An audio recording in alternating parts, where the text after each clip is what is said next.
This committee hearing now resume. Good afternoon, everybody. Again, we are all here to continue the the hearing that we have conducted last week with regards to the resolution filed by Vice Chairman Romy Acop, House Resolution number 1471. And we have invited again our resource speakers on today's hearing. But we have additional resource speakers who have attended this hearing. So, Comsec, can you kindly ask those who have been invited if they are present today? And take their oath as well. For Mr. Jason Kamwa, is he here? Sir, please raise your right hand. Siya lang ba nandito? We have invited others as well, di ba? Yung sa, sino pa ba yung mga in-invite? Nandyan din ba? Sino pa in-invite natin? Yung dismissed na corporal paras, wala. Wala din? Oh, sige, okay.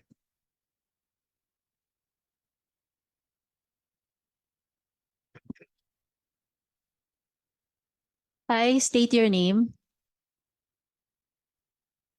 Microphone, pakibit-bit na lang po. Pakihawakan na lang po, sir. Angat niyo na lang po. Mark Jason Kamwa po. Do solemnly swear. Security po ng Solimare po. Opo. Sunod po kayo sa akin. Please state your name.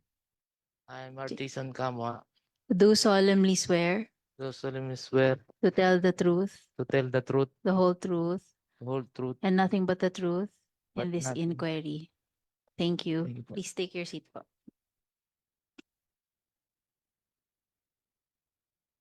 Okay, again, good afternoon.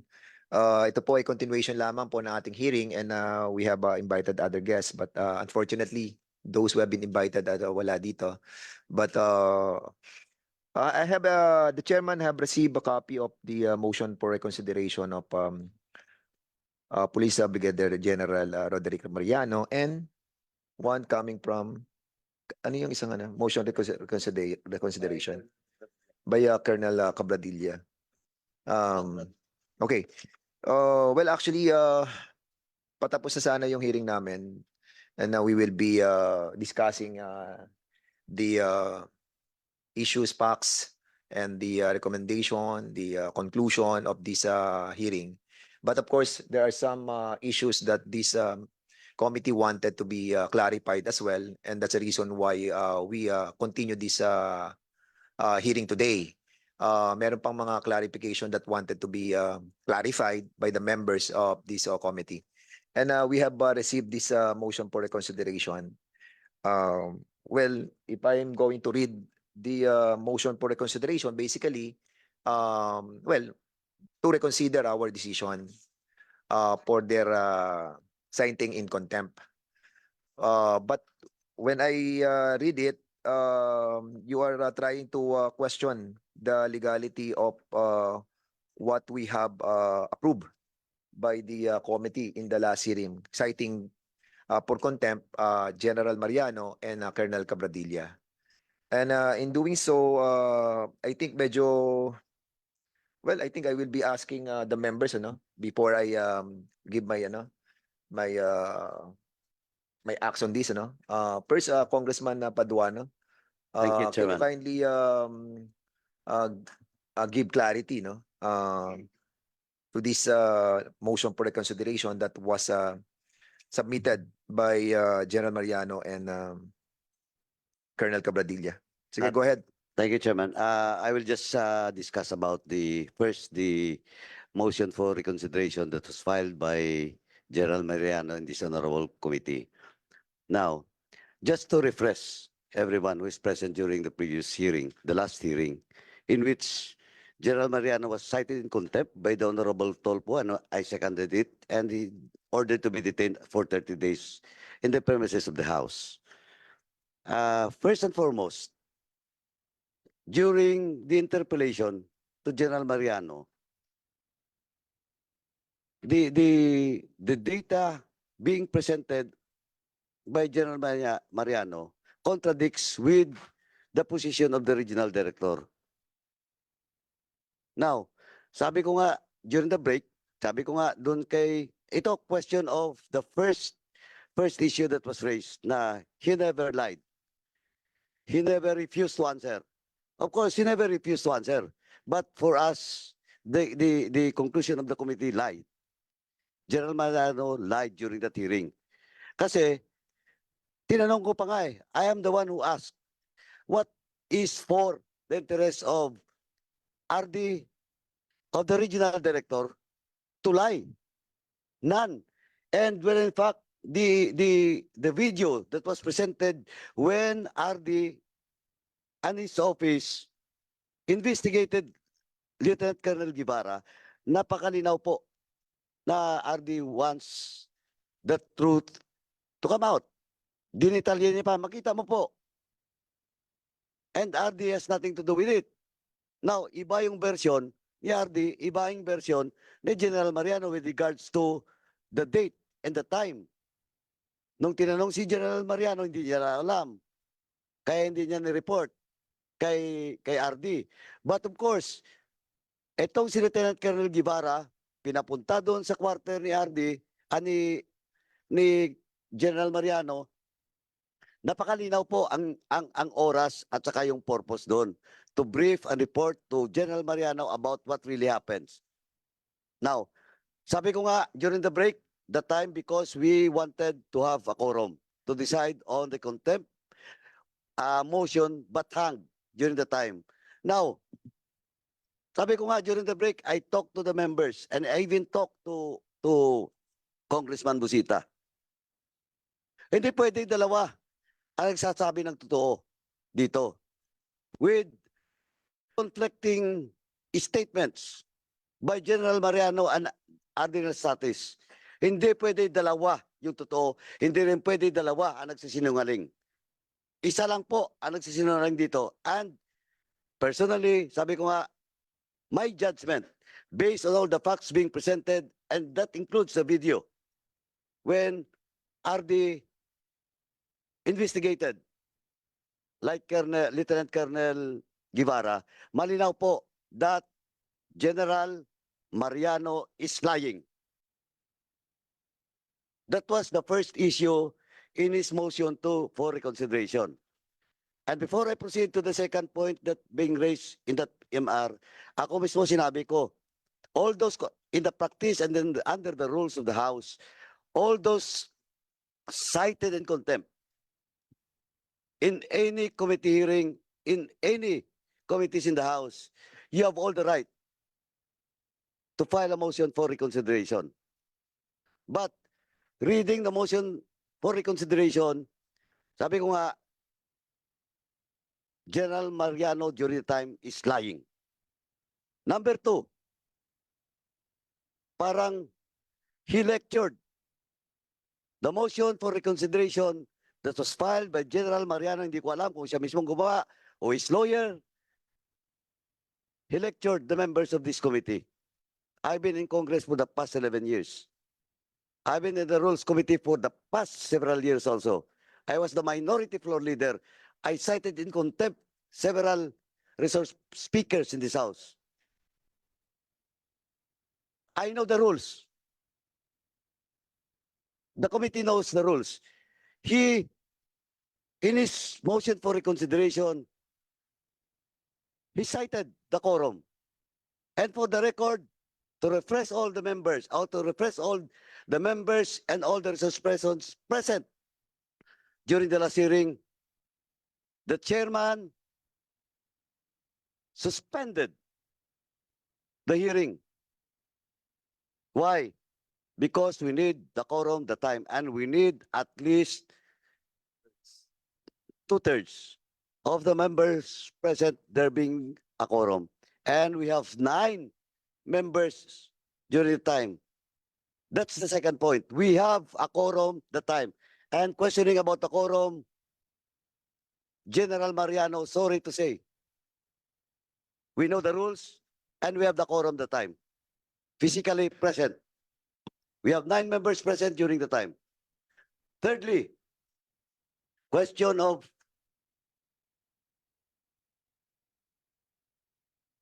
ano ba yun, sir? Sorry, I forgot. Ito.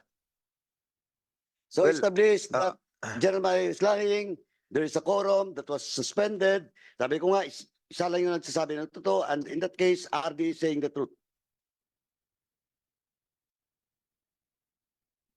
Okay, kasi para habang hinahanap po ni Congressman Paduano yun, it's written in our rules, no, under Section 11 that we have a quorum that time. That's the reason why really we suspended it and for us to have a 2/3 of the members. And when I read the motion for reconsideration, parang medyo imbis na actually malambot na nga yung aming mga damdamin dito.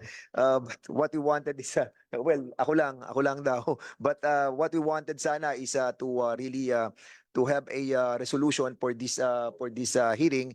But of course, the body will decide on that. But personally, what I wanted sana is to have a resolution maybe approved by the body next week. But unfortunately, having read this this motion for reconsideration and accusing us of have not followed the rules of this committee, medyo na-offend ako doon.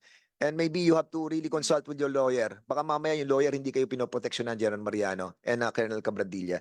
And I think I'll be giving the chance to Congressman Paduano to continue his line of manifestation. Sige, go ahead. And lastly, Mr. Chairman, the argument being raised by the motion, reading the motion for reconsideration of General Mariano, ang sabi po dyan is, wala ng quorum, during votation daw, hindi raw binilang. Again, sorry to say, General Mariano, there is a motion for contempt, there is a quorum, and nobody object. Nobody object. Because under our rules, we need at least 2/3. 2/3 of all the members present, there being a quorum. Even during the time, even 1 or 2 members objected that motion still carried because we only need 2/3. And that's on record. Even one of our members, which on the side during the break, I talked to him, and sabi ko nga, isa lang dito, isa rin yung tama. Sabi ng totoo. Well, in fact, never objected that motion of Congressman Tulfo. And even at the very least, he never abstained. That is a unanimous decision for the committee to cite in contempt General Mariano during that hearing. So in short, Mr. Chairman, all the arguments being raised by General Mariano based on our rules are baseless. There is no basis for me personally to move or to support any motion to lift the contempt and detention order for General Mariano. For me, the motion of contempt and the detention for 30 days stays. Thank you, Mr. Chairman. Tama si Chairman. Ako nga, sabi ko kanina, yun the break, sabi ko, if anybody will move to lift the motion, to lift the contempt and the detention, ako wala akong problema. Kasi patapos na rin tong hearing na to. Yeah. But of course, reading that motion for reconsideration is an insult to the members of this committee and to the House of Representatives. Parang nilecture pa kami dito. Ngayon, napakalinaw po. You're lying. General Mariano is lying. We have 2/3 of all the members present unanimously voting to contempt and to detain. We never violated our internal rules because we know our rules. As Thank a you, Mr. matter of Chairman. fact, Congressman Paduano, no? You're done, no? You're done, no? Hindi rin po nakasulat sa House rules that we have to take cognizance of your motion for reconsideration. Never or none in the House rule that is written that we have to take action on your motion for reconsideration. There's no such thing. The reason why we are tackling this issue because we are in the brink of trying to have a resolution on this House Resolution number 4171. Am I correct? Chairman, Wala po sa we're about to be done with this resolution, but unfortunately we have received this letter coming from you. So Chairman, again, last sige, point lang. Congressman Paduano. Ganito lang yun po. The chairman is correct. There is no such provision in the rules that a motion for reconsideration will be considered by this committee. We are forced to reconsider that motion for reconsideration. But of course, that is now the tradition in the House. For the past several years, for the past several decades, that is the tradition of the House. Giving due process, due consideration to those persons cited in contempt. Kaya, lenient pa kami dun eh. Well, in fact, for the record, in my committee in public accounts, kami ni Chairman Akop, may mga nag-motion for reconsideration and we consider it. But they never questioned our rules. They never questioned about the ruling of the chairman and the committee members. It's all about humanitarian consideration, medical consideration. But questioning our rules, sabi ko nga, Yeah.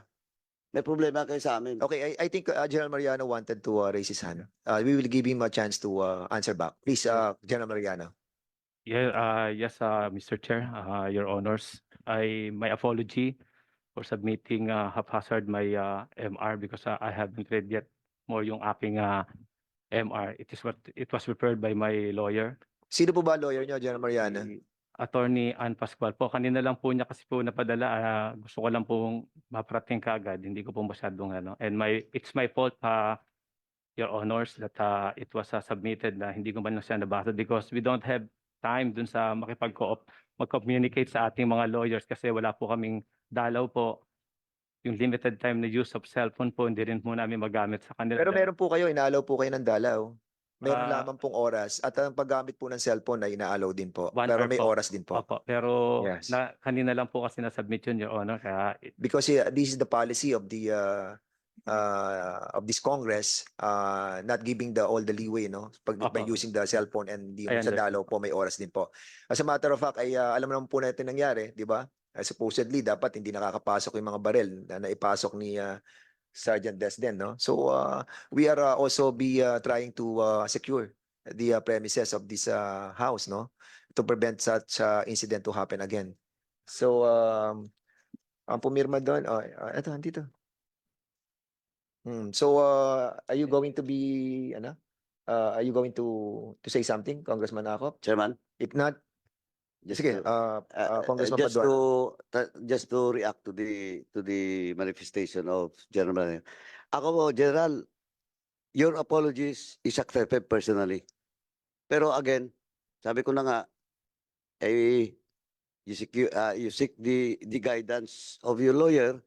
Alam mo, ang daming nakukulong dito sa House because of contempt na nakukulong dahil dun sa mga lawyers. Well, in fact, sa totoo lang, in my committee, nag-file pa ng MR sa Supreme Court. O ngayon, sinuko sila ng Supreme Court. Why they should not be cited in contempt by the Supreme Court? Kaya, ako as an advice to each and everyone, hindi pa lang naman to, may mga susunod pa ng mga hearing kayo, sana naman po, pag-isip-isipan natin, saka talagang pag-aralan natin. That's your right to seek the legal advice of a lawyer, but still, because you are the one who signed it, may problema ka. But personally, I accept your apologies. Since Thank you, Chairman. Congressman Paduano that the good general have apologized, no? We accept naman your apology. But unfortunately, yun na nga,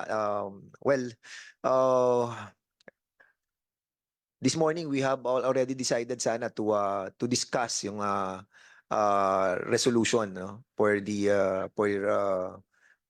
finality nung issue that was brought up by Congressman Akop. But now I have to ask again our members for this purpose. But since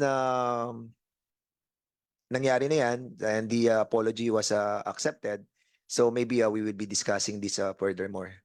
Okay? Sige, General Mariano, but before we proceed to the next issue. yes, Mr. Chair, again, I would like to apologize to our honorable members of this committee wala po akong intensyon na i-disobey po ang this committee. Ang hiling ko lang po sana, Mr. Chair, yung na hindi po naisama po doon ng aking lawyer dahil nga po hindi na, siya na po ang gumawa po kasi ng Mr. Chair na para lang po sa aking pamilya na sadya pong nahihirapan sa sitwasyon, and I plead that I will be restored with my freedom and be allowed to go home with my family. Yun lang po yung hindi po nailagay doon, Mr. Chair, but I don't have the intention to disobey this honorable committee, Mr. Chair. And again, my apology, and it's my fault for not reading kagad po yung Mr. Chair. Actually, ayoko na lang basahin na General Mariano kasi masyadong strong words yung ginamit ng lawyer mo. And ito naman kay Cabradilla, Sorry po, Mr. what we Chair. wanted as I ano naman, I read your medyo hindi naman siya ganun ka strong, but kasi ang sinasabi parang hindi kayo nagsinungaling eh. You did lie. Yun ang naging decision ng committee ito. And nakita naman natin sa hearing yun. And we don't want to be accused that we decided to cite you in contempt because we just wanted to put you in our custody. Wala atang sense yun na gusto lang namin kayo ikulong. Hindi, because we have seen all the evidences that was presented not only by the PNP official, even those members that are part of your operation team.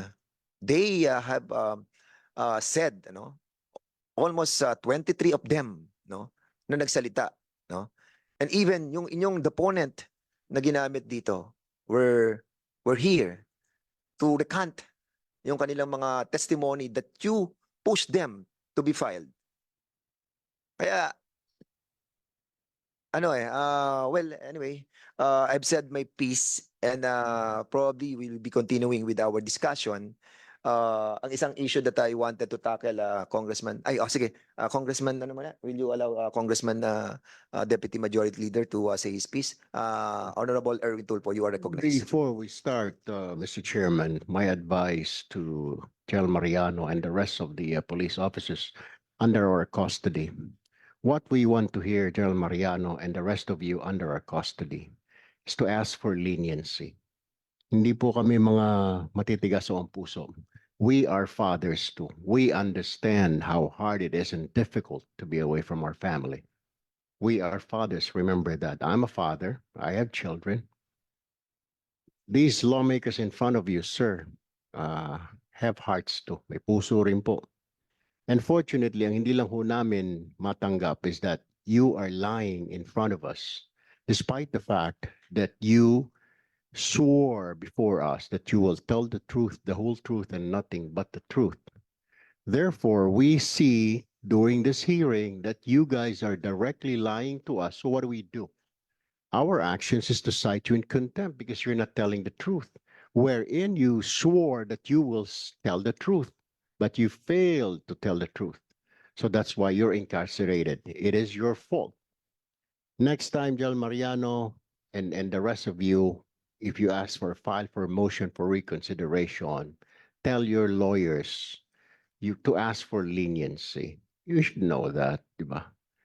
We, like I said, hindi ho matitigas ang puso namin dito. We can understand. Pinag-uusapan ho na kung pwede i-release kayo, but what you did right now, this changes the whole perspective for all of you. Kaya nga ho, sinasabi natin this hearing, hindi ho ito kwento-kwentuhan lang dito. Patingin ho ninyo Congress.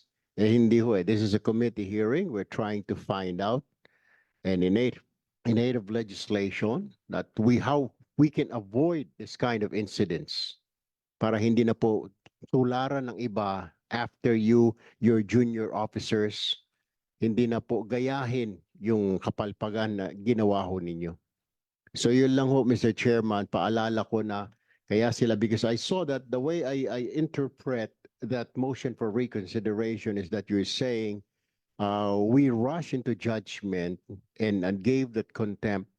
We cited you in contempt, General Mariano, because of the fact that you lied and you were under oath, so we can cite you in contempt. That's all, Mr. Chairman. Yes, thank you so much, Congressman Tulfo and Congressman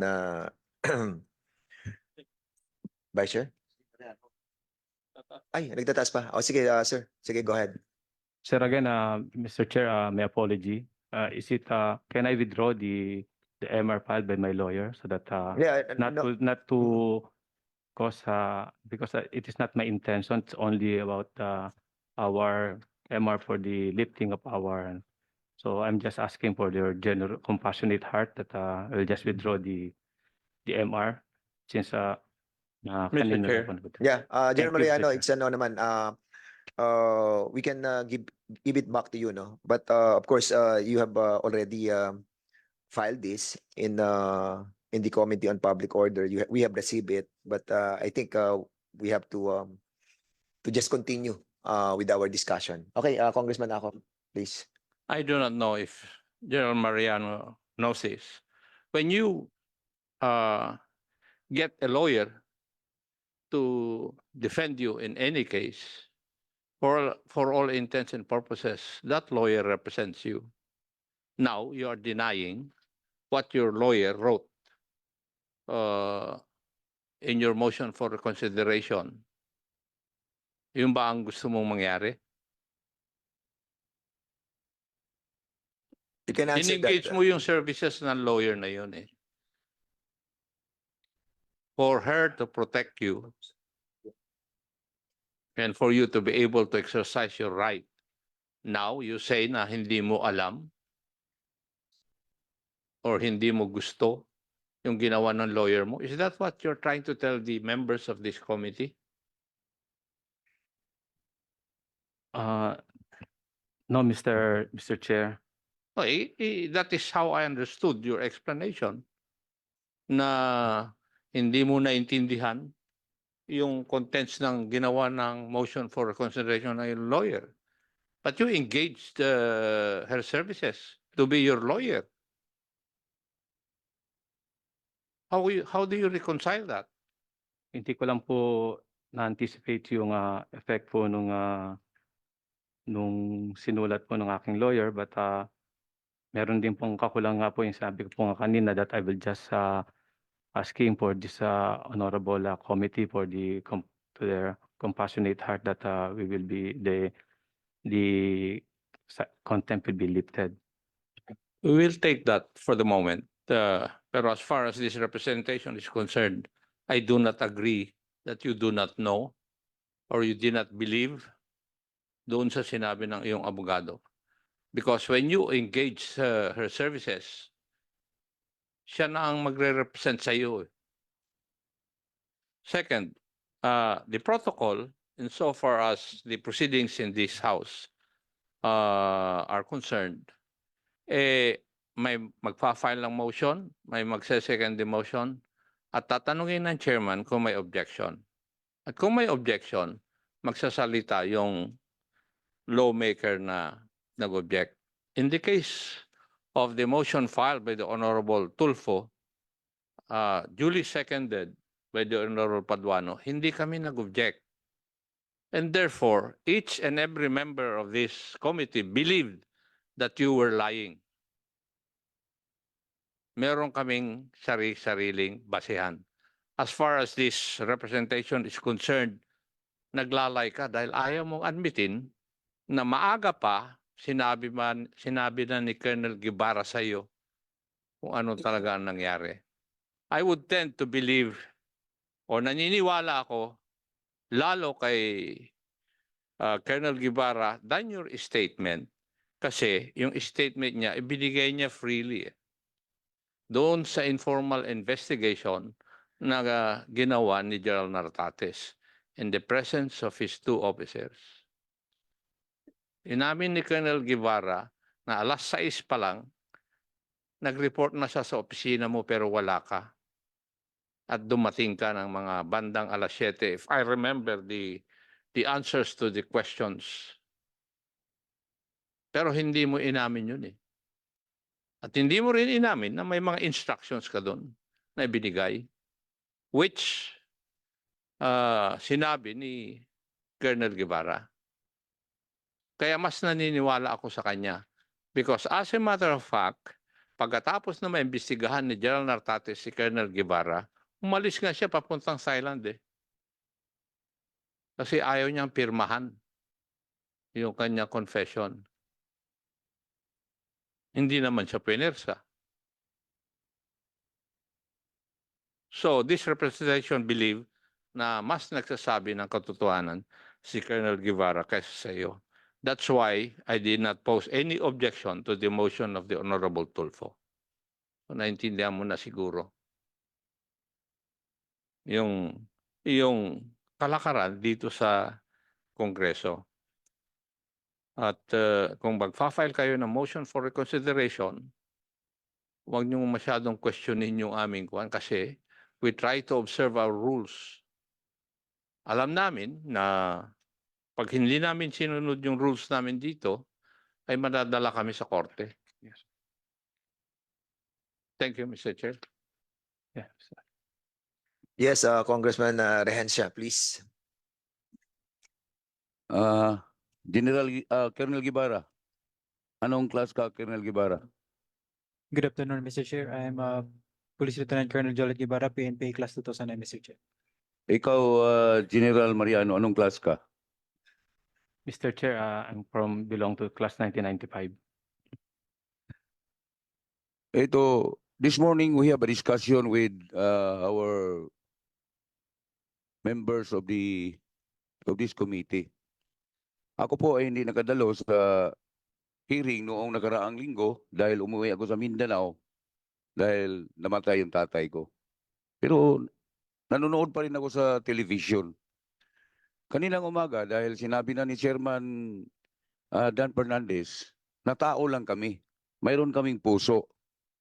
Maski hindi ka nagkonsulta ng lawyer mo, mayroon ka na sanang abogado in my behalf kasi gusto kong kausapin ang mga kasama ko. Pero ito ngayon, anong nangyari? Na-offend na sila. Alam mo, General Mariano, minsan kasi yung abogado makatulong sa atin, minsan naman, medyo madiin at saka ma-offend yung mga tao na dapat nating kausapin. Sayang, General Mariano, dahil ngayong sana araw na ito, ay makaalpas ka na. O hindi lang ikaw, pati yung mga kasamahan mo. Dahil lahat na paraan, ginagawa ko dahil brother ninyo ako eh. I belong to class 87. Kinausap ko si Chairman Fernandez, si Sir Acop, pati si Chairman Paduano, si Congressman Arrogancia, bukod lang kay Honorable Erwin Tulfo dahil wala siya kanina. So ito sana ang pag-uusapan namin ngayon.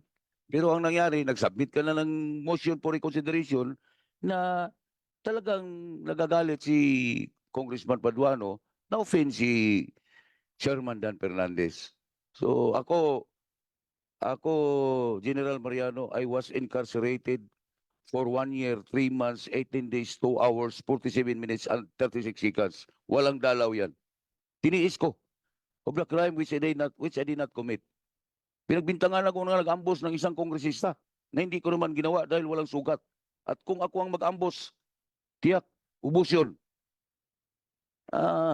So, General Mariano, 30 days, dali lang yan. Hindi nga sa, dito, mahirap talaga isang ama ka, kami mga ama, may